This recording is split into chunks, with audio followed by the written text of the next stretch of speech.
Okay, I'm going to show you how to use the glass grinder. As always, safety first. You're going to want to wear your safety goggles. If you have long hair, you're going to want to tie your hair back. The grinder will reel things in that get caught on it. So if you have loose things hanging from your sweater, like strings hanging from a hoodie, you're going to want to put those back or tie them back. And then you're also going to want to make sure that the sponge, so there always needs to be a sponge here in the back of the grinder, and it should be against the grinder bit.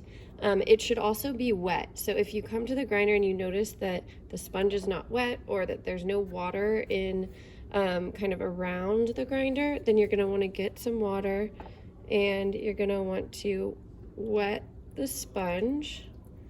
And then I'm also going to fill the grinder so that there's enough water. Okay, so I filled that. Sponge is wet and sponge is against the grinder. Now you're gonna, when you grind, notice my glass piece. It's very accurate to what I've cut out. I only have a small amount that I need to grind away.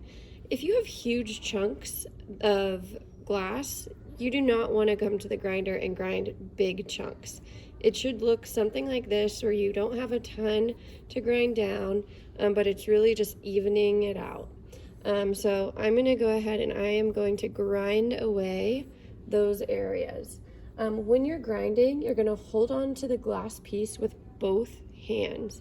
And then you're going to work at the bottom of the grinder. So up here, there's no metal, so you're working at the bottom here. And you're going to slowly move the piece side to side when you're grinding on the areas that need to be smooth. So I'm going to go ahead and show you how to do that.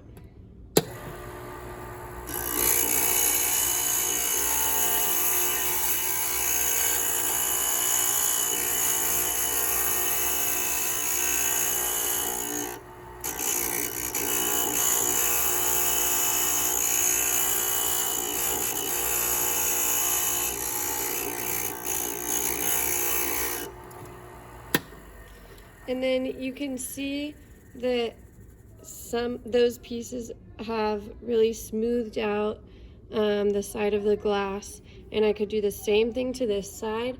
When you're done, you would then want to wash thoroughly your glass. You can pull off your paper, but you still might want to label with a Sharpie the number. So if it's a number 1, I'm going to label with the Sharpie what it is, which I can then wipe off later. But you can wash your piece thoroughly with soap and water.